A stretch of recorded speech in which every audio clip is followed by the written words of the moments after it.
Marisa Khan, what do you do for living? Oh, I'm specialized in skincare. And I'm Where are a you from? paramedical esthetician. I'm originally from Brazil, but I work in Fort Lauderdale with the dermatologist Dr. Peter Levinsky.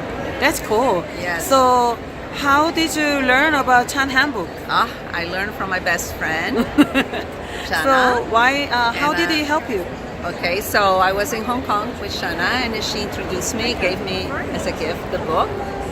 And so what the book did for me, it's like a perfect recipe. I have been for years meditating, but I think the book, it is the best tool for you to really go so much faster into meditation.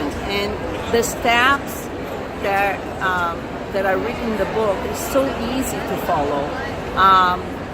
What I noticed the difference before and now is that I go deeper in my meditation. So I recommend everybody. It's the best of the best.